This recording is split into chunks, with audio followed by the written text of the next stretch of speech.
سلام على عباده الذين اصطفى أما بعد فأعوذ بالله من الشيطان الرجيم بسم الله الرحمن الرحيم قل اللهم مالك الملك تؤتي الملك من تشاء وتنزع الملك ممن تشاء سبحان ربك رب العزة عما يصفون وسلام على المرسلين والحمد لله رب العالمين اللهم صل على سيدنا ومولانا محمد وعلى آل سيدنا ومولانا محمد وبارك وسلم اللهم صل على سيدنا ومولانا محمد وعلى آل سيدنا ومولانا محمد وبارك وسلم اللهم صل على سيدنا ومولانا محمد وعلى آل سيدنا ومولانا محمد وبارك وسلم۔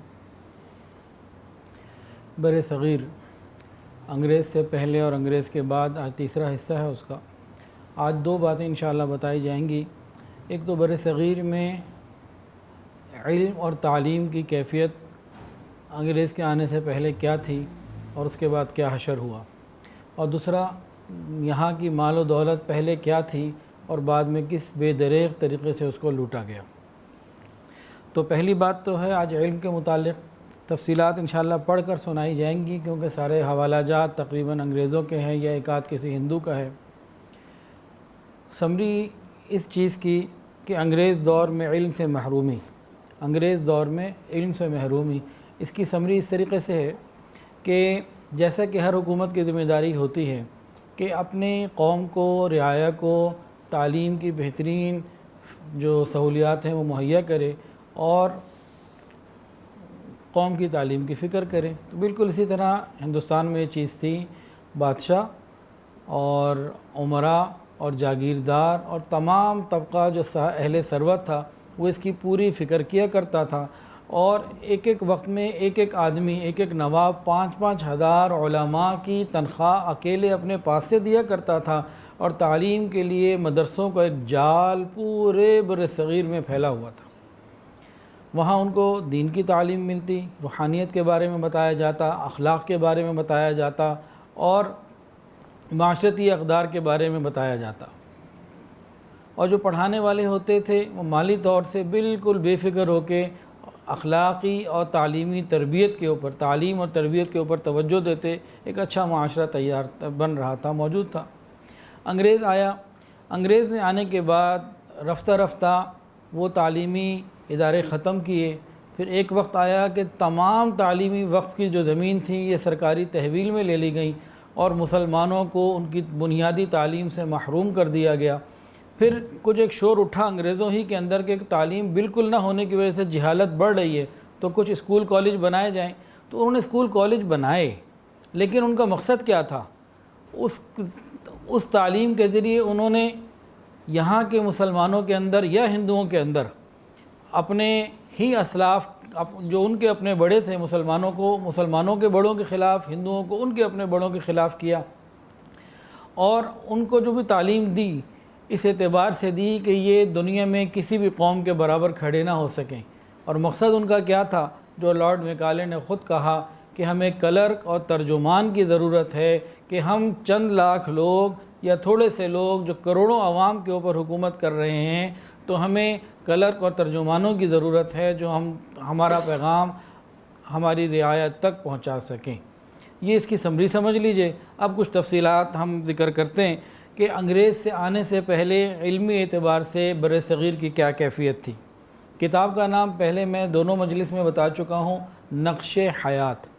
نقش حیات حضرت مولانا سید حسین احمد مدنی رحمۃ اللہ علیہ کی کتاب ہے، اور اس میں جتنے ریفرنسز ہیں تقریباً وہ انگریزوں ہی کے ہیں۔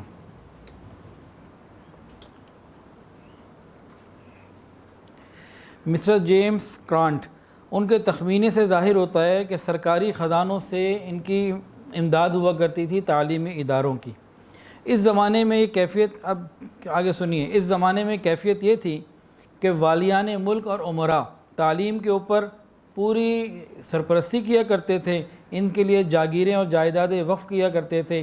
دہلی کی مرکزی حکومت ٹوٹ جانے کے باوجود بھی صرف اضلاع روہیل کھنڈ جو دہلی سے چند کلومیٹر قریب تھے، 5000 علماء مختلف مدارس میں دینی اور دنیاوی علوم لوگوں کو پڑھایا کرتے تھے، اور حافظ الملک نواب جو تھے روہیل کنڈ، حافظ رحمت خان مرحوم، وہ اکیلے ان 5000 لوگوں کی تنخواہ دیا کرتے تھے۔ قریہ قریہ ہر دیہات میں جگہ جگہ مدارس کا نظام ہوتا تھا، جس میں دنیاوی تعلیم، دنیاوی فنون بھی ساتھ ساتھ رہا کرتے تھے۔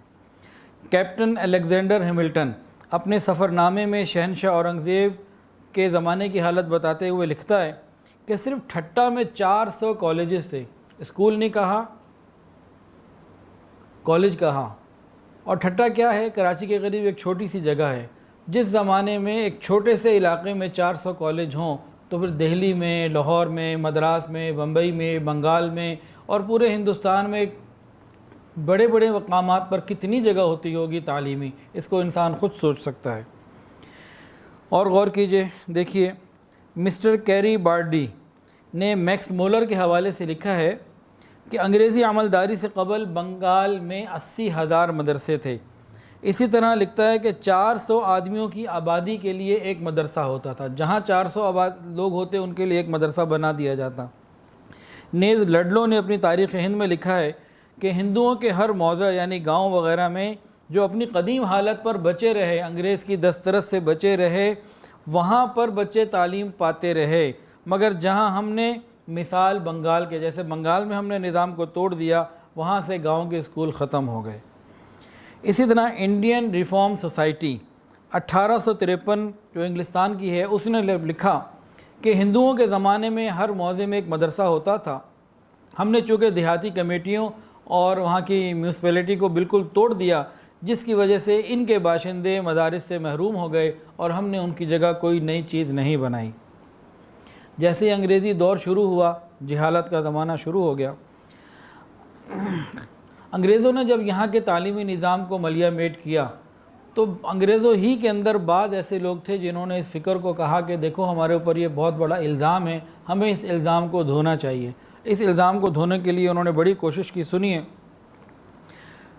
سر ولیم ڈگبی برٹش انڈیا میں لکھتا ہے کہ مگر انگریزوں کو ایک خطرہ لاحق ہوا کہ تعلیم یافتہ لوگوں کی کثرت اگر ہندوستان میں رہی تو وہ ہماری حکومت کو فنا کر دیں گے۔ اس لیے انہوں نے تعلیم گاہوں کو ملیہ میٹ کیا اور تعلیم کو نیست و نابود کر دیا، اور تعلیم کی تمام موقوفہ زمین 1838 میں سرکاری تحویل میں لے لی گئی۔ جتنے مدرسے چلتے تھے ان کے آپ سمجھ لیجئے کہ گلے کو گھونٹ دیا گیا۔ میجر جنرل اسمتھ KCB، تو یہ بھی اسی کتاب کا حوالہ ہے برٹش انڈیا کا۔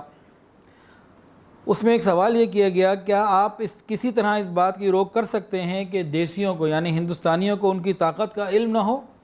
جواب، یہ سوال کیا گیا تو جواب یہ دیا گیا کہ میرے خیال میں انسانی تاریخ میں کوئی ایسی نظیر نہیں ملتی کہ چند غیر ملکی آ کر 6 کروڑ آبادی کے ملک پر حکمرانی کر سکیں، جسے آج کل رائے کی بادشاہت کہتے ہیں۔ اسی لیے جو ہی وہ تعلیم یافتہ ہو جائیں گے تو تعلیم کی تاثیر سے ان کے قومی اور مذہبی نفرتیں ختم ہو جائیں گی، دوریاں ختم ہو جائیں گی، اور جس کے ذریعے سے آج تک ہم نے اس ملک کو اپنے قبضے میں کیا ہوا ہے، یعنی مسلمانوں کو ہندوؤں کے خلاف کرنا، ہندوؤں کو مسلمانوں کے خلاف کرنا، آپس میں بھی ان کے اندر ٹوٹ پھوٹ کو جاری رکھنا۔ تو انہوں نے کہا کہ اگر تعلیم کا یہ اثر تو ضرور ہوگا کہ یہ اپنی طاقت کو پہچان جائیں گے، گویا ہمارے لیے اس ظلم کی حکومت کو باقی رکھنا مشکل ہو جائے گا۔ چنانچہ اسی بنا پر انگریزوں نے تعلیم اور تعلیم گاہوں کو تباہ کیا۔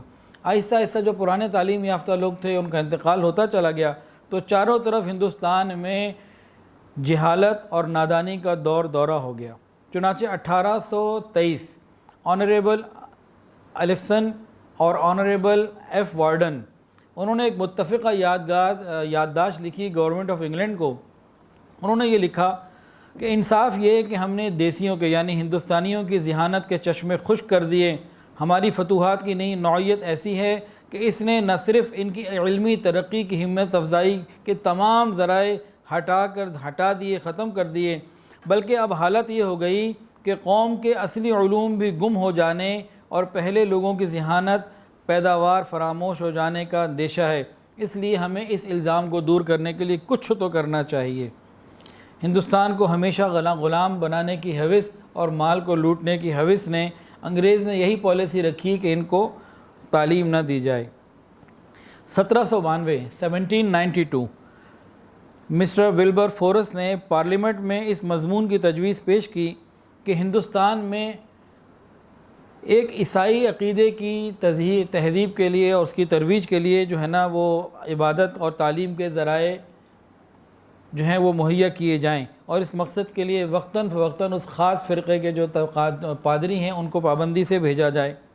1792 میں مسٹر ولبر فورس نے پارلیمنٹ میں یہ کہا کہ ہمیں عیسائیت کے ایک اپنے خاص پسندیدہ فرقے کی تبلیغ کے لیے، تعلیم کے لیے وہاں عبادت خانے بھی بنانے ہیں اور وہاں محنت بھی کرنی ہے۔ یہ اس نے لکھ کے بھیجا۔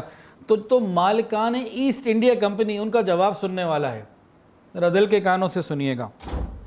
تو جب ان لوگوں نے، اس بندے نے کہا کہ ہمیں وہاں عیسائیت ہی کی تبلیغ کرنے دی جائے، تو مالکان ایسٹ انڈیا کمپنی نے کہا، شدت کے ساتھ مخالفت کی اور یہ جواب دیا کہ ایک مذہب کے قائم ہو جانے سے انسانوں کے مقاصد متحد ہو جاتے ہیں۔ اگر یہ ہو گیا تو ہندوستان میں انگریزوں کی برتری کا خاتمہ ہو جائے گا۔ لوگوں کو اپنے مذہب میں لانے کا اصول اس 18ویں صدی میں شدید خلاف مصلحت ہے۔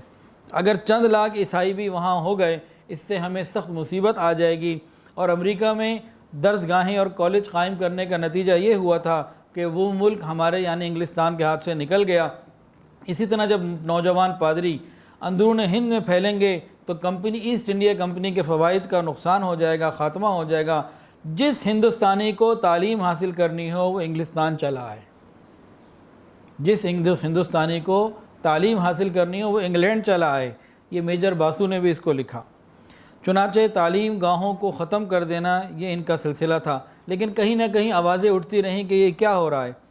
تو بہت سے کچھ ایسے انگریز بھی تھے جن کو کوئی خیال آ جاتا تھا یا ضمیر جاگ جاتا تھا تو شور مچاتے رہتے، تعلیم کچھ ہونی چاہیے۔ تو انہوں نے کیا کیا، 1834 میں تعلیمی ضروریات کو پورا کرنے کے لیے اور اس گیپ کو جو انہوں نے ختم کر دیا تھا اس کو فلفل کرنے کے لیے ایک کمیٹی بنائی گئی، جس کا اجلاس 7 مارچ 1835 میں ہوا۔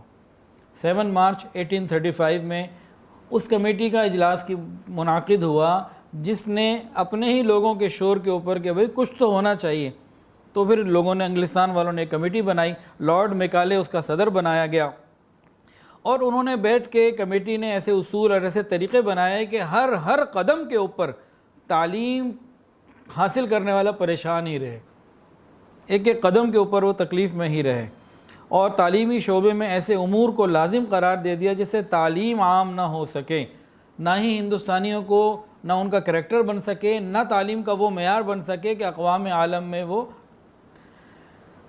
کوئی مقام پا سکیں۔ اور تمام فنون اور علوم میں سب سے پہلے کیا کیا، انگریزی لازم قرار دے دی گئی کہ بغیر انگریزی کے تعلیم ہو ہی نہیں سکتی۔ اب یہی قانون اگر انگلستان میں نافذ کر دیا جائے کہ وہاں کی نظام تعلیم فوری طور پر یکسر انگلش کو ختم کر کے اردو یا عربی یا فارسی کر دی جائے، بتائیں کیا ہوگا۔ تو سب سے پہلا کام کیا کہ نظام تعلیم عرضی پہ ڈیزائن کیا، انگلش کے اندر ڈیزائن کیا گیا، جس سے ہندوستانیوں کو کوئی مناسبت اس سے پہلے نہیں تھی۔ اگر یہی فنون جو انہوں نے پڑھائے اگر وہ بھی ان کی مادری زبان میں، یہاں کی لوکل لینگویج میں ہوتا، تب بھی کچھ فائدہ ہو سکتا تھا۔ تاہم پہلا کام انہوں نے کیا کیا، پہلا تو کام یہ کیا کہ یہاں کی زبان ہی ختم کر دی تعلیم کے اندر۔ پھر دوسرا کیا، سنیے، جو فنون داخل درس کیے گئے وہ ایسے ہرگز نہیں تھے کہ جن سے وہ ماہر ہو کر اقوام عالم میں کوئی مقام حاصل کرتے۔ پڑھ لیا 16 سال 20 سال لیکن کوئی مقام نہیں بنا سکے۔ نمبر 3، فضول اور زائد ضرورت سے کتابیں اور ایسے فنون غیر ضروری بھر دیے گئے جن میں دماغ بیکار ہو جاتا اور کمزور ہو جاتا، جس کا پریکٹیکل لائف میں کوئی تعلق نہ ہوتا۔ یہ کام کیا گیا۔ نمبر 4، یہ بہت اہم پوائنٹ ہے کہ نصاب میں وہ کتابیں سائنس کی اور فزکس وغیرہ کی اور اس طرح نفسیات کی داخل کی گئیں جن کی خیالی اور موہوم مگر بہت خوبصورت چیزوں نے اور داستانوں نے نوعمر بچوں کو مذہب سے، عقیدے سے بالکل دور کر کے لا مذہب اور لا دین بنا دیا۔ اب ان کا مقصد کیا تھا ان ساری چیزوں سے؟ ایک تو شور کو چپ کرانا تھا کہ بھئی چپ ہو جاؤ، ہم دے رہے ہیں تعلیم، اور دوسرا جو اصل مقصد تھا وہ لارڈ میکالے کی 2 باتوں سے آپ کو بھی اندازہ ہو جائے گا۔ چنانچہ لارڈ میکالے اور اس کی کمیٹی اپنی تعلیمی اغراض و مقاصد اور ان کی اسکیم کی رپورٹ میں مندرجہ ذیل کلمات تحریر کرتی ہے۔ سنیے،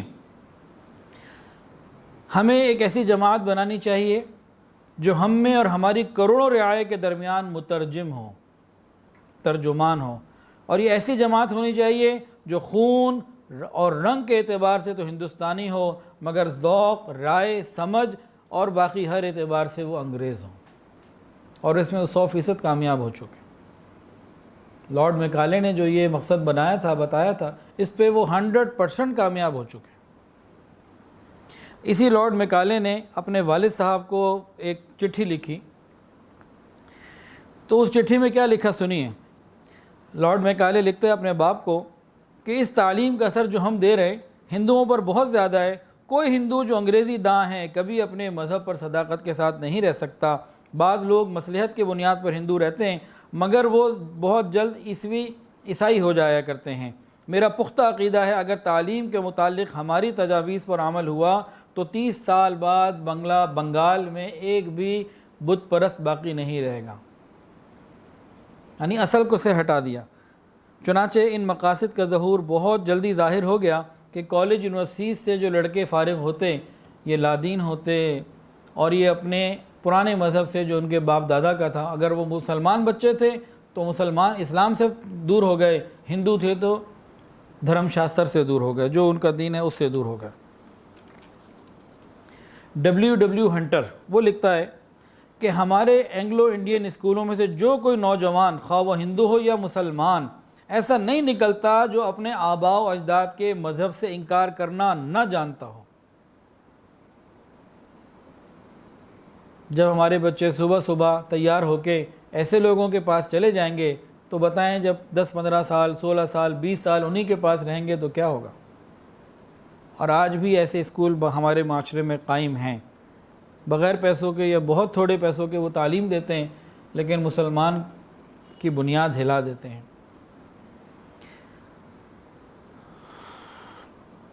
اب ان کی محنت کے بعد ہوا کیا؟ جب انہوں نے پہلے تو تعلیمی نظام بہت اچھا تھا، چلتا رہا، اور یہاں جو لٹریسی ریٹ تھا وہ 51 سے زیادہ تھا ہندوستان میں انگریز کے آنے سے پہلے، پھر وہ ٹوٹل ختم ہو گیا، 0 پر آ گیا۔ پھر ان لوگوں نے جب محنت کی تو 100 سال کی محنت کے بعد وہ 3.2 ہوا، پھر مزید محنت کے بعد وہ 7.3 ہو گیا، یہ 1900 تقریباً 20-25 میں۔ انہوں نے جو 100-125 سال تعلیم پر محنت کی، پورے 100 سال کی پوری محنت کے بعد 10% ہندوستانیوں کو تعلیم نہیں دے سکے، جبکہ اسی زمانے میں روس میں، جاپان میں اور دنیا کے مختلف ممالک میں جب حکومتوں نے اپنی قوموں کو تعلیم یافتہ کرنے کی مہم شروع کی تو کسی نے 30 سال میں، کسی نے 40 سال میں 80% اور 90% تک رزلٹ لے لیے، اور یہاں 100 سال میں 10% بھی رزلٹ نہ ملے۔ تو اس سے اندازہ ہو جاتا ہے کہ شور کتنا تھا اور رزلٹ کیا تھا۔ حسب بیان مسز جان گنہتر 1943 جبکہ کہتی ہیں کہ جبکہ امریکہ اور انگلستان میں 1% بھی ناخواندہ جاہل نہ تھا تو ہندوستان میں 90% سے زیادہ جاہل اور ناخواندہ تھے۔ 9 جون 1943 کامن سینس امریکہ کو ان کی ساری محنت کے بعد رزلٹ کیا نکلا؟ باقی لوگوں نے، ملکوں نے 30-40 سال میں، 25 سال میں اپنی پوری قوم کو پڑھا دیا، اور یہ 100 سال میں بھی 10% کا رزلٹ نہ لے سکے۔ سر ڈی ہیملٹن اس نے لکھا، روزنامہ ملت، دہلی، 26 جولائی 1932 اگر کبھی انگریزوں کو ہندوستان اس طرح چھوڑنا پڑا جس طرح رومن نے انگلستان چھوڑا تھا تو ایک ایسا ملک چھوڑ کے جائیں گے جس میں نہ تعلیم ہوگی، نہ حفظان صحت ہوگا، نہ ہی دولت ہوگی۔ یہ انگریز کیا لکھتا ہے 1932 جب تحریک آزادی زور پکڑنے میں آ رہی تھی، اس نے کیا لکھا کہ اگر انگریزوں کو ایک ملک چھوڑنا بھی پڑا تو اس حالت میں چھوڑ کے جائیں گے، نہ یہاں صحت ہوگی، نہ تعلیم ہوگی، نہ دولت ہوگی۔ اب تعلیمی اعتبار سے چند باتیں اور سن لیجئے، اس کے بعد پھر اگلا ہمارا جو ٹاپک ہے وہ شروع کرتے ہیں۔ تعلیمی اعتبار سے انگریزوں کی اور ان کے ذہنی غلاموں کی کل بھی تھی آج بھی ہے. کیا کوشش کہ کسی بھی طریقے سے مسلمان نوجوان کو عالم سے، علماء سے، مدرسے سے دور کر دو. مسلمان نوجوان کو، نسل کو علماء سے دور کر دو. ہوگا کیا؟ جب یہ علماء سے دور ہو جائیں گے پھر ان کو قرآن حدیث کی صحیح بات بتانے والا کون ہوگا؟ آج ہی کی بات کر رہا ہوں، ظہر کے بعد ایک خاتون کا واٹس ایپ آیا، وہ بیت ہوئیں، ایم اے اسلامیات بھی ہیں، بی ایڈ بھی ہیں، اور کافی ساری ڈگریز انہوں نے بتائی، مجھے ابھی یاد نہیں ہے. اب انہوں نے ریسنٹلی کسی مدرسے، ہمارے کسی برانچ میں نہیں، کسی مدرسے میں انہوں نے کیا کیا، انہوں نے عالمہ 6 سال کا درس نظامی کا داخلہ لے لیا. اب چند مہینے چونکہ گزر چکے ہیں اور وہ ایک پڑھی لکھی، شادی شدہ، ذمہ دار، سمجھدار خاتون ہے. وہ کہنے لگی حضرت میں تو یہ سمجھتی تھی کہ میں نے بہت کچھ پڑھ لیا، لیکن اب مدرسوں میں آ کے معلوم ہوا کہ اصل تعلیم تو یہ ہے. قرآن مجید کی سمجھ اب آنا شروع ہوئی. اس طرح کی کچھ اس نے باتیں کہیں. میں نے اس کو ریکارڈنگ میں جواب بھیجا. میں نے کہا دیکھو جو آپ نے بولا صحیح بولا، لیکن 2 پوائنٹ آپ بھول رہی ہیں. نمبر 1، وہاں آپ نے جتنا بھی دینیات پڑھ لیا آپ کے عمل میں نہیں آیا، کیونکہ ماحول نہیں ہے. جتنا بھی آپ نے دین پڑھا آپ کو معلومات مل گئیں، لیکن وہ آپ کے عمل میں کوئی نہیں آیا، آپ کے اندر نہیں اترا. اور چونکہ اندر نہیں اترا اس کی وجہ سے آپ کے گھر کے اندر بھی اس کی برکتیں ظاہر نہیں ہو رہی. اور 1-2 جگہ نہیں، اس کے اوپر تو درجنوں کر لیں. اور کئی والدین روتے ہوئے آتے ہیں کہ جی ہم اپنی بچوں کو ہزاروں نہیں بہت مہنگے اسکولوں میں داخل کیا ہوا ہے اور بڑی بڑی فیسز دیتے ہیں، پتہ نہیں کیا کیا ان کے لیے ہم کرتے ہیں، لیکن نہ ہماری عزت ہے نہ جی ہمیں کچھ سمجھتے. ہم سب کچھ کر چکے. ہمارے دینی تعلیم کو ہٹانے کے بعد کیا ہوا؟ طلاق کی ریشو بڑھ گئی، عدم برداشت بڑھ گئی، خود غرضی بڑھ گئی. بس میں ہی میں رہ گیا، اٹس مائی لائف، سب میں ہی میں ہوں. ایثار، قربانی، دوسرے کا خیال، یہ سب ختم ہو گیا. یہ سب کہاں تھا؟ یہ قرآن حدیث میں تھا. اس سے ہم نے اپنی امت کو، اپنی نسل کو دور کر دیا، کام ختم ہو گیا. تو ان کا طریقہ کیا ہے کہ بھئی علماء کی اتنی نفرت دل میں ڈالو. ایک بچی ہمارے عالمہ بن رہی ہے 6 سال میں، اس نے کہا جب میں یونیورسٹی میں تھی یہیں لاہور میں تو میں پڑھ کے اسپیس سائنس کو پڑھ کے خدا کا انکار کر چکی تھی کہ پڑھایا وہ سب کچھ گیا تھا. پھر تو اللہ نے مہربانی کی کہ کسی طریقے سے میں مدرسے پہنچ گئی تو میرا ایمان بچ گیا، ورنہ تو میں انکار کر چکی تھی کہ خدا ہے ہی نہیں. میرے ماں باپ جھوٹ بولتے ہیں جو کلمہ پڑھتے ہیں. یہاں کی باتیں، اس کے بہت ساری مختلف تفصیلات ہیں. اب اس کا حل کیا ہے؟ حل یہی ہے کہ ہم علماء کے قریب ہو جائیں. حضرت مولانا اشرف علی تھانوی رحمہ نے اپنے زمانے میں فرمایا تھا. اس کا بیک گراؤنڈ آپ کو بتا دوں. پہلے کیا تھا؟ شہنشاہان ہند، بادشاہان ہند اور یہاں کے جاگیردار اور نواب، یہ لوگ مدارس کی سرپرستی کیا کرتے تھے اور دینی تعلیم کی پوری سرپرستی ہوتی تھی، مدرسے چلتے تھے. پھر جب انگریز نے ختم کر دیا پھر کیا ہوا؟ حضرت مولانا قاسم نانوتوی رحمۃ اللہ نے جب 1866 میں دیوبند میں مدرسے کی بنیاد رکھی تو اس میں کیا تھا کہ فنڈز کہاں سے آئے؟ وہ ڈونیشن کا سلسلہ شروع ہوا، لوگوں نے اس میں ڈونیشن دینا شروع کیا. تو اس وقت سے لے کے آج تک یہ سلسلہ چلا آ رہا ہے کہ جن کی ذمہ داری تھی حکومت کی اس نے پوری نہیں کی، تو اب عوام نے یہ ذمہ داری لے لی اور اللہ نے اس کو پورا کر دیا. اب اس کے خلاف ہر زمانے میں باتیں چلتی رہتی ہیں.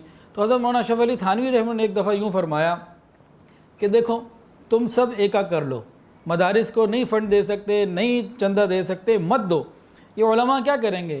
کوئی چاول کی دکان کر لے گا، کوئی سبزی کی کر لے گا، کوئی گوشت کی کر لے گا، اور کوئی اور کسی جگہ پہ اس سے اپنے آپ کو پیٹ تو پالنا ہے اپنا، اپنے بچوں کا، ادھر ادھر اپنے آپ کو لگا لے گا. غور کرو 50 سال کے بعد تمہاری اولاد کا کیا ہوگا؟ کوئی آریہ ہوگی، کوئی ہندو ہوگی، کوئی کچھ ہوگی، مسلمان نہیں رہے گی. گویا کہ جب حکومتیں یہ کام نہیں کر رہی تو اب عوام کی ذمہ داری ہے کہ وہ مدارس کے لیے جو ہے نا وہ ان کی امداد کا سلسلہ جاری رکھے، اگر وہ یہ چاہتے ہیں کہ ان کی اولادیں دین پر رہیں. آج سارے اگر پاکستان کے میڈیکل کالج ختم کر دیے جائیں، 100 سال بعد کوئی ڈاکٹر ملے گا؟ اگر کوئی کہے مدرسے ختم کر دو، اس کا کیا مطلب ہے؟ 100 سال بعد دین کہاں سے لائیں گے؟ اور جو دنیاوی کچھ ادارے دین پڑھا بھی رہے ہیں، وہاں ماحول نہ ہونے کی وجہ سے پڑھانے والے اور پڑھنے والے جب مرضی جا کے چیک کر لیجئے، عمل ان کی زندگی میں نہیں ہے۔ پڑھا بخاری شریف رہے ہوں گے لیکن ان کی زندگی میں پردہ نہیں ہوگا۔ میں یہ نہیں کہتا کہ مدرسوں میں جو لوگ آتے ہیں ان سے کوئی گناہ نہیں ہو پاتا، انسان ہے، بات ہو رہی ہے اکثریت کے اوپر، اکثریت کے اوپر آپ فیصلہ کیجیے گا۔ تو ہمیں چاہیے کہ اس تعلیم کو جو دین کی ہے ہم اولیت رکھیں، اور دنیاوی تعلیم کے ہم ہرگز مخالف نہیں ہیں، لیکن دنیا کی ایسی تعلیم کہ جو انسان کو خدا سے بیگانہ کر دے۔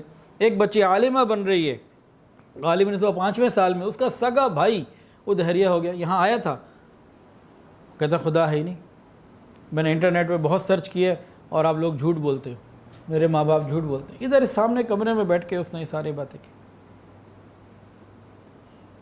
اب اس سے اپنی نسلوں کو بچانا اگر ہم نے ہے تو پھر ایک ہی ہے کہ نیک صحبت اور نیک ماحول۔ تو یہ تو بات ہو گئی تعلیم کی بر صغیر میں انگریز سے پہلے اور انگریز کے بعد۔ اب دوسرا پوائنٹ، لوٹ کھسوٹ۔ بر صغیر انگریز کے آنے سے پہلے کیا تھا اور انگریز کے آنے کے بعد کیا ہوا؟ اس کی سمری یہ ہے کہ انگریز کے آنے سے پہلے انتہائی مالدار شہنشاہ جہانگیر اپنی تذکرہ جہانگیری میں لکھتا ہے کہ میں سال میں 2 مرتبہ وزن اپنا کراتا تھا اور میں ترازو میں تلتا تھا، تو میرا وزن 3 من 10 سیر چڑھا، سونے سے، پھر چاندی سے، پھر بڑی بڑی قیمتی چیزوں سے۔ تو 12 مرتبہ جب قمری سال شروع ہوتا تب اور جب عیسوی سال شروع ہوتا تب، تو 12 مرتبہ یہ بادشاہ تولا کرتے تھے اور وہ سارا پیسہ صدقہ کر دیا جاتا تھا۔ اس کے علاوہ محمد شاہ تغلق جب بادشاہ تھے تو ان کے سرکاری جو ہے نا وہ اس میں سالانہ 2 لاکھ جوڑوں کی تقسیم ہوتی تھی، 10,000 گھوڑے دیے جاتے تھے، فوج کو الگ سے دیا جاتا تھا، روزانہ 2 وقت جو کھانا ان کے ہاں کھایا جاتا تھا شاہی مہمان خانے میں، 20,000 لوگ صبح کھاتے تھے، 20,000 لوگ شام کو کھاتے تھے۔ اور جو شاہی باورچی خانے میں گائیں آتی تھیں، 2,500 گائیں اور 2,000 بکرے روزانہ ذبح ہوا کرتے تھے۔ بھئی 1 لاکھ کی ایک گائیں لگائیں تو 2,500 کتنے کی ہو گئیں؟ شاہی گائیں ہوگی نا، آج کے حساب سے ہم ذرا دیکھیں، اور 40,000 کا بکرا لگائیں تو 2,000 بکرے کتنے ہو گئے؟ یہ ایک دن کا خرچہ تھا اور یہ روز چلتا تھا۔ پھر 200 علماء روز بادشاہ کے ساتھ کھانے میں شریک رہا کرتے تھے۔ صرف دہلی ایک شہر میں 70 ہاسپٹل سے اور 2,000 مسافر خانے تھے لوگوں کے لیے، اور 1,000 مدرسے تھے۔ یہ یہاں کی پوزیشن تھی۔ ڈاکٹر واکس کہتا ہے کہ ہندوستان کی دولت، تجارت اور خوشحالی نے سکندر اعظم کے دل پر گہرا اثر کیا، اور جب وہ ایران سے ہندوستان کی طرف روانہ ہوا تو اپنی فوج کو کہا کہ اب تم اس سنہرے ہندوستان کی طرف جا رہے ہو جہاں ختم نہ ہونے والے خزانے ہیں، اور جو کچھ تم نے ایران میں دیکھا وہ کچھ بھی نہیں ہے، یہاں ہندوستان آپ دیکھو گے اس سے بہت آگے ہے۔ پروفیسر ہیرین ہسٹوریکل ریسرچ میں لکھتا ہے کہ ہندوستان پرانے زمانے میں دولت کے لیے مشہور تھا پوری دنیا میں۔ تھورنٹن اپنے سفر نامے میں لکھتا ہے، ذرا غور کیجئے گا الفاظ کو، میں پڑھنے لگا ہوں۔ تھورنٹن اپنے سفر نامے میں لکھتا ہے کہ یورپ کو تہذیب سکھانے والے یونان اور اٹلی جب بالکل جنگلی حالت میں تھے۔ کون؟ یورپ کو تہذیب سکھانے والے جب خود جنگلی تھے، اس وقت ہندوستان درجہ کمال کو پہنچا ہوا تھا۔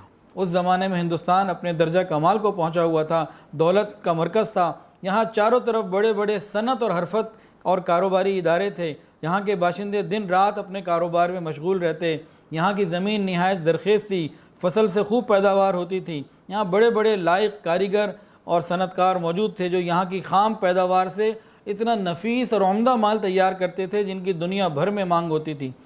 مغرب اور مشرق کے تمام ممالک ان اشیاء کو بڑے شوق سے یہاں سے خریدا کرتے تھے، یعنی ہندوستان سے ایکسپورٹ ہوتی تھی پوری دنیا میں، اور یہاں سے سوت اور کپڑے اس قدر عمدہ اور باریک اور نفیس بنتے تھے کہ دنیا میں کوئی ملک ان کی برابری نہیں کر سکتا تھا۔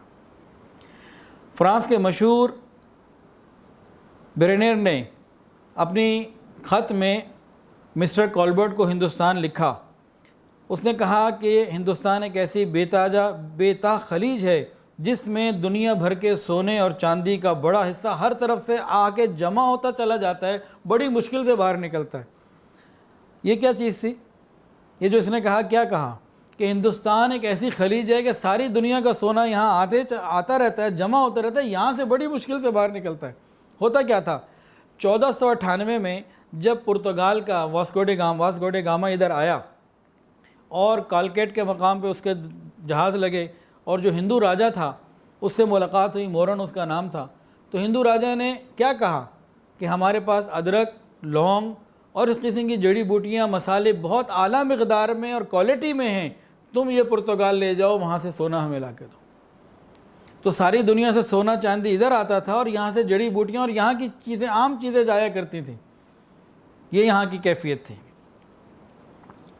میجر باسوک لکھتا ہے کہ رعایا کی خوشحالی اور سرمایہ داری کے اعتبار سے بھی مسلمانوں کا دور حکومت سونے کے حروف سے لکھے جانے کے قابل ہے۔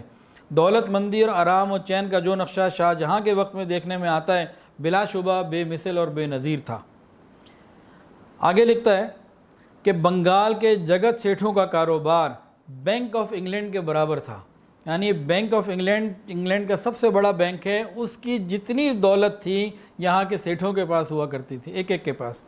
اور بقول کپتان الیگزینڈر ہیملٹن، سورت ایک جگہ کا نام ہے انڈیا میں، تو بقول کپتان الیگزینڈر ہیملٹن وہ کہتا ہے کہ سورت کے ایک تاجر عبد الغفور جس کا نام تھا، اس کا سرمایہ ایسٹ انڈیا کمپنی کے سرمایہ کے برابر تھا۔ انہی وجوہات کی وجہ سے لارڈ کلالو نے ہندوستان کی دولت کو لازوال دولت کہا تھا۔ تاہم ایک چینی جو ہے اپنے سفر نامے میں لکھتا ہے، چین کا شخص فاہین اس کا نام یہاں لکھا ہے، اس نے کہا کہ یہاں کی رعایت نہایت خوشحال اور فارغ البال ہے، کسی قسم کا ٹیکس، کوئی مالیاتی چیز ادا نہیں کرنی پڑتی، نہ ہی افسروں کی ڈالی ہوئی کوئی رکاوٹیں ہیں کہ لوگوں کے کاروبار میں حائل ہو جائیں، اور جو سرکاری زمین جوتتے ہیں وہ پیداوار کا بہت تھوڑا حصہ ٹیکس میں ادا کرتے ہیں اور کسی کو بدنی سزا نہیں دی جاتی۔ یہاں سے ایک پوائنٹ نکلتا ہے کہ انگریز جب یہاں آیا، یہاں کی معیشت، یہاں کی تجارت، یہاں کے کسان، یہاں کے کارخانے، یہاں کی ہر چیز بہت اچھی تھی۔ انگریز نے آ کے شاہ جہاں سے سب سے پہلے تو مراعات حاصل کی، اور ان کے اندر مہمان نوازی اور مروت بہت زیادہ تھی، ان کو دیتے چلے گئے۔ اس کے بعد انہوں نے کیا کیا؟ ٹیکسیشن کے نظام کو اپنے حصے میں لیا، پھر فوج اپنے انڈر کی مختلف سازشوں سے اور مختلف طریقوں سے۔ پھر یہاں کے لوگوں کا کیا ہوا؟ یہ غور کیجئے گا پوائنٹ۔ پہلے لوگ نکلتے تھے اپنے کاروبار پہ، اپنے کھیتوں میں، اپنے کارخانوں میں، اپنی منڈیوں میں، تاکہ ترقی بھی ہو اور بزنس ہو ہر اعتبار سے۔ جب ان لوگوں نے ٹیکسیشن کے نظام کو ایسا مشکل بنا دیا اور انگلش کے اندر بنا دیا اور اس میں ٹیکس کی لیئر بنا دی، اس کے بعد یہ یہاں پہ آؤ گے تو یہ ٹیکس، یہ مختلف، اس کو اتنا مشکل بنا کے جنجال پورا کر دیا، تو کیا ہوتا تھا کہ وہ دماغ جو پروڈکٹیوٹی کی طرف لگتا تھا وہ انہی مسائل کو الجھانے میں، سلجھانے میں، انہی کے اندر الجھ کے رہ گیا۔ جبکہ پہلے ایک فری ہینڈ تھا، یہ فری ہینڈ یہ یوز کرتے تھے اور ایک اچھا کاروبار ہوا کرتا تھا۔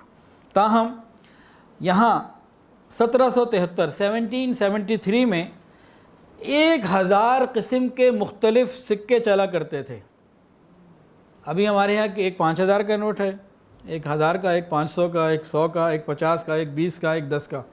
کتنے ہو گئے؟ یہ فنگر ٹپس پہ آ گئے۔ کوائنز بھی لگا لیں وہ بھی فنگر ٹپس پہ آ جائیں گی۔ 1000 کرنسیاں تو اب پورے بر صغیر کو بھی آپ لگا لیں، اس زمانے کے 1000 اب نہیں ہوں گے، اس زمانے میں 1000 تھے۔ اور یہ تو اس میں مزید بھی تفصیلات ہیں، وقت اب کم ہو رہا ہے تو میں اس کو سمیٹتا ہوں۔ شہنشاہ اکبر کے زمانے میں سونے کے مختلف سکے جو ہے نا عوام میں رائج تھے۔ اب ان کی ذرا سنیے۔ مہر شاہی جس کی قیمت 1000 روپیہ تھی اور اس کا وزن 102 تولے سونا تھا۔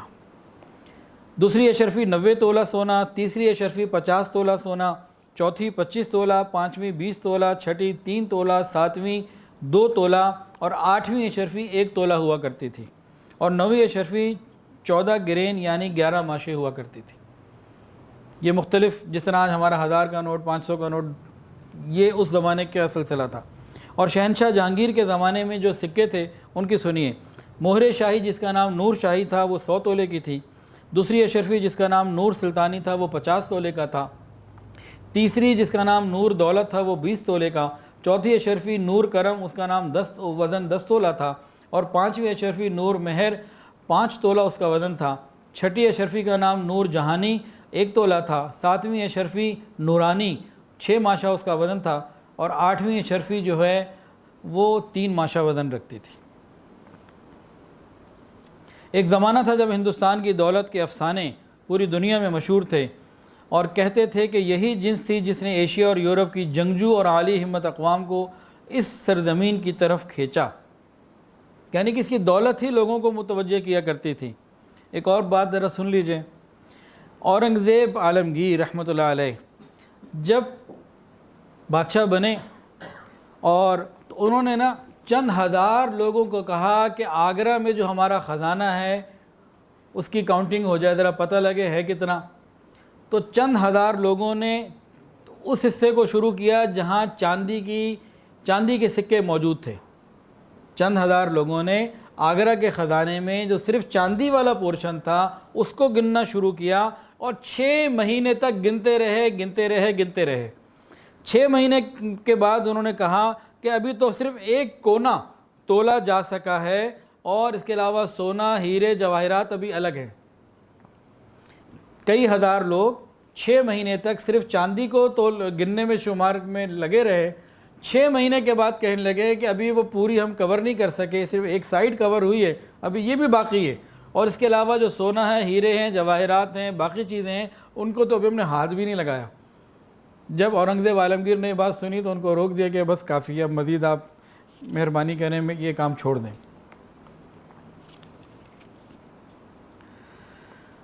اللہ اکبر کبیرہ۔ چنانچہ 1599 میں جب انگریز نے ادھر آنے کا سلسلہ شروع کیا، اس کے بعد تباہی کا سلسلہ شروع ہو گیا۔ اس تباہی کے سلسلے کی مختصر سی داستان سن لیجئے۔ 24 سپٹمبر 1599 انگلستان کے حق میں مبارک دن اور ہندوستان کے حق میں وہ بڑا ہی تکلیف دہ دن تھا کہ جب لندن کے چند تاجروں نے آپس میں مل کر یہ سوچا کہ ہندوستان سے تجارت کی جائے، اور انہوں نے اس کے لیے ایک کمپنی قائم کی، ایسٹ انڈیا کمپنی اس کا نام رکھا گیا، اور لندن کے 200 سے زیادہ تاجر اور عمراء اس میں شامل تھے۔ 21 دسمبر 1600 کو ملکہ الزبتھ نے اس کمپنی کو اجازت دے دی کہ بلا شرکت غیر یہ ہندوستان میں یا ہندوستانی علاقوں میں کاروبار کر سکتی ہے۔ اس کے بعد 1616 میں سب سے پہلے سورت کے مقام پر انہوں نے کاروبار شروع کیا، اور شہنشاہ جہانگیر کا زمانہ تھا، اور جن سے بہت ساری مراعات اور رعایت لے کے کاروبار شروع کیا گیا۔ 1640 میں مدراس میں زمین حاصل کی، اور وہاں کا کچھ حصہ خرید کر انہوں نے اپنے لیے قلعہ قائم کیا، اور 1634 میں جو ہے وہ ہگلی میں، اور آگے 1640 میں مختلف اور جگہ کاروبار سلسلہ بڑھاتے چلے گئے، اور یہ بڑھاتے اتنا بڑھا لیا کہ وہ مسلمان بادشاہ جنہوں نے مہمانوں کا اکرام کیا، ان کو مراعات دی، ان کو عزت دی، انہوں نے بجائے کہ قانون کی لاج رکھتے اور جو ان کو عزت ملی اس کا خیال رکھتے، انہوں نے ہر چیز کو ختم کر کے پھر اپنی جب منمانیاں شروع کی تو آخر ہوا کیا؟ سنیے، غرض یہ کہ ایسٹ انڈیا کمپنی اور انگریزوں کو ہندوستان کے بادشاہوں اور فرما رواؤں نے وہ رعایتیں اب بے تعصبی سے کھلے دل سے دیں اور دریا دلی سے دیں کہ آج کی یورپ کی تمدن کی مدعی قوتیں جو انسانیت کے خدمت انسانیت کے بلند بانگ دعوے کرتی ہیں، بادشاہتیں ہیں، کسی دوسری قوم اور مساوروں کے ساتھ ایسا رویہ نہیں رکھتی، اور یہ لکھتے ہیں کہ مراعات دینا تو دور کی بات، یہ تو نیشنلٹی بھی نہیں دیتی۔ کیا لکھا اس نے کہ ایسٹ انڈیا کمپنی اور انگریزوں کو ہندوستان کے بادشاہوں نے جو مراعات دیں، جو ان کو عزت دی، جو ان کو پاورز دیں، کہ یہ تو ان کا اپنا ایک معاملہ تھا اور اعلیٰ ظرفی تھی۔ ان کا آج کی یہ یورپین قومیں جو انسانیت کی خدمت میں بڑے بڑے بلند بانگ دعوے کرتی ہیں، یہ مہمانوں کو وہ مراعات دینا تو دور کی بات، نیشنلٹی دینا بھی گوارا نہیں کرتی۔ یہ انگریزوں ہی کی لکھی ہوئی باتیں ہیں۔ اور لارڈ کلالیو لکھتا ہے کہ شہر مرشد آباد مثل لندن کے وسیع آباد اور خوشحال ہے، مگر فرق یہ ہے کہ مرشد آباد میں ایسے ایسے افراد ہیں جو جائیداد کے مالک ہونے میں انگلستان کے لوگوں سے بدرجہ بڑھے ہوئے ہیں۔ مرشد آباد میں لاکھوں آدمی رہتے ہیں، اگر وہ یورپین کو تباہ کرنا چاہیں تو محض لاٹھی اور پتھروں سے کر دیتے ہیں۔ بہرحال یہ اس وقت کی حالت تھی۔ اس کے بعد ختم کیسے کیا گیا، اس کے لیے بہت طویل اور بڑی پلاننگ کی گئی۔ اس کا خلاصہ بھی بتا دیتا ہوں، تفصیلات انشاءاللہ آئندہ کسی وقت اس کو ذرا سن لیجئے کہ کس طریقے سے انہوں نے بہت ہی پلان کر کے یہاں کے خزانوں کو انگلستان منتقل کیا۔ سر ولیم ڈگبی یہ ممبر پارلیمنٹ ہے اور اپنی کتاب پراسپیرس برٹش انڈیا، خوشحال برٹش انڈیا، اس میں یہ لکھتا ہے، سر ولیم ڈگبی یہ پارلیمنٹ کا ممبر ہے اور اس کی اپنی کتاب ہے پراسپیرس برٹش انڈیا، خوشحال انگریزی ہندوستان یا انگریزوں کا ہندوستان۔ اس میں انگریزی ادوار کا نقشہ کھینچتے ہوئے لکھتا ہے کہ جو کمی 1901 میں جب کہ ہندوستان میں نہایت مہلک قحط پڑا ہوا تھا، روزانہ لاکھوں آدمی 2-2 لاکھ آدمی فاقے سے مرتا تھا، انہوں نے اس کے لیے کبھی ڈونیشن نہیں بھیجے۔ جو کمی 1901 میں اس زمانے میں جب کہ روزانہ لاکھوں آدمی بھوک اور فاقوں سے مرتے تھے، ہمارے طریقہ حکومت ہند میں جو دکھائی دے رہی ہے جہاں تک ہندوستانیوں کو تعلق ہے، وہ غیر معمولی غربت اور ہندوستانی بر اعظم میں پھیل رہی ہے، اور وہ ہماری اس طرز حکومت کا نتیجہ ہے جو ہم نے شروع کی اور اب تک برقرار رکھی گئی۔ اور وہ اصول حکومت 3 طرح کے ہیں۔ یہ کون لکھ رہے ہیں؟ سر ولیم ڈگبی، کتاب کا نام ہے پراسپیرس برٹش انڈیا۔ کہتے ہیں کہ ہم نے 3 طریقوں سے یہاں کے مال کو کس طرح لوٹا۔ وہ لکھتا ہے جی، اول تسلط بذریعہ تجارت، ہندوستان کی دولت کو اعلانیہ سمیٹنا اور ننگے طور سے انگلستان منتقل کرنا 1700 سے لے کے 1757 تک۔ یہ کیا لکھتا ہے؟ کہتے ہیں 3 طریقے تھے۔ پہلا طریقہ یہ تھا، اول تسلط بذریعہ تجارت، ہندوستان کی دولت کو اعلانیہ ننگے طور سے سمیٹنا۔ وہ لکھتا ہے کہ یہ دور شروع ہوا 1700 سے لے کے 1757 تک، لیکن سر جان میلکم کہتے ہیں کہ اس دور کا آغاز 1700 سے شروع نہیں ہوا، اس وقت سے شروع ہوا جب ایسٹ انڈیا کمپنی آئی تھی۔ آپ 100 سال کیوں گول کر رہے ہو؟ اچھا، اب سر ولیم ڈگبی دوسرا لکھتا ہے کہ دوم تسلط بذریعہ اطاعت بالجبر، ہندوستان پر تسلط اطاعت بالجبر، اور اس کا موٹو کیا تھا؟ ہندوستان انگلینڈ کے لیے ہے۔ اس کا آغاز ہے 1757 سے 1832 تک، یعنی 1757 میں وہ ختم ہوا اعلانیہ مال بھیجنے والا، تو یہ نیا دور شروع ہو گیا جس کا لوگو تھا ہندوستان انگلینڈ کے لیے ہے۔ اس کے آگے لکھتا ہے کہ نمبر 3 بات یہ تھی، تسلط بذریعہ پوست، یعنی اس کا جو وہ تھا سلوگن، وہ کیا تھا کہ خوشحالی کا اور خوش معاملگی کا جو ہے نا، وہ اوڑھنا بچھونا دکھا کے بتا کے اندر سے جو ہے ان کو کنگال کرنا اور خراب کرنا، دکھانا یہ کہ ہم آپ کو قرضہ دے رہے ہیں، ہم آپ کی ویلفیئر کر رہے ہیں، ہم آپ کی مدد کر رہے ہیں، ہم آپ کا علاج کر رہے ہیں، ہم آپ کو سپورٹ کر رہے ہیں، ہم آپ کا خیال کر رہے ہیں۔ ٹائٹل کچھ اور ہوتا تھا، اندر کچھ اور ہوتا تھا۔ ہندوستانی خود لکھ رہا ہے، یہ انگریز خود لکھ رہا ہے۔ تو تیسری چیز کیا تھی؟ بذریعہ پوست، خوش معاملگی کا دکھاوا اور زور کے ساتھ ہندوستانی قوم کو ادنا حالت پر لازمی طور پر قائم رکھنا، کہ ٹائٹل کچھ اور ہو لیکن اندر کیا ہو کہ کسی بھی طریقے سے ان کو ادنا حالت پر باقی رکھنا ہے۔ اور اس کا جو پیریڈ بت لکھتا ہے وہ 1833 سے لے کے 1901 تک، گویا 300 سال انہوں نے ان مختلف تینوں طریقوں سے یہاں کی دولت کو وہاں منتقل کیا، یہاں کے علم کو، اخلاق کو، تجارت کو، معاشرت کو، ہر چیز کو نیست و نابود کیا۔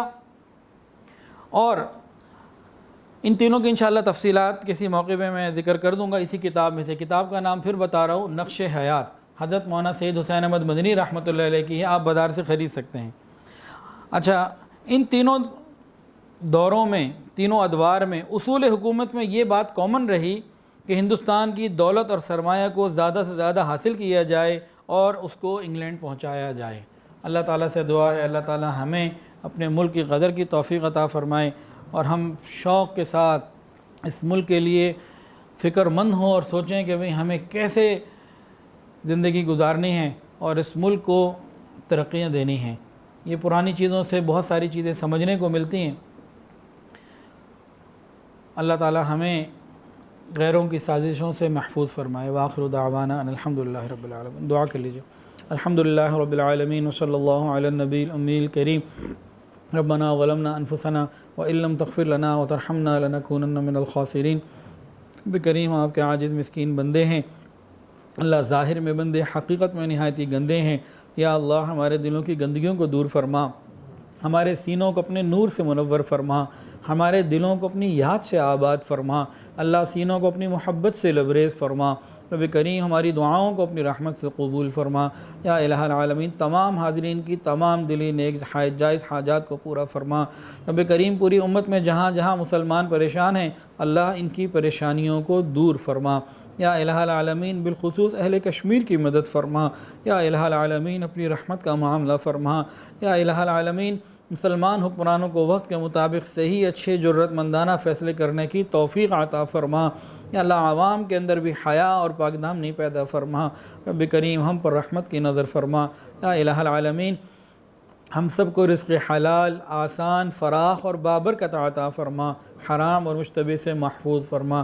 وصلی اللہ تعالی علی خیر خلقہ سیدنا مولانا محمد وعلی آلہ واصحابہ واہل بیت اجمعین آمین یا رب العالمین آمین۔ ویڈیو کے نیچے سبسکرائب کے بٹن پہ کلک کریں، بیل کے آئیکن پہ کلک کیجئے تاکہ ہر نئی ویڈیو کی نوٹیفیکیشن آپ کو مل جائے۔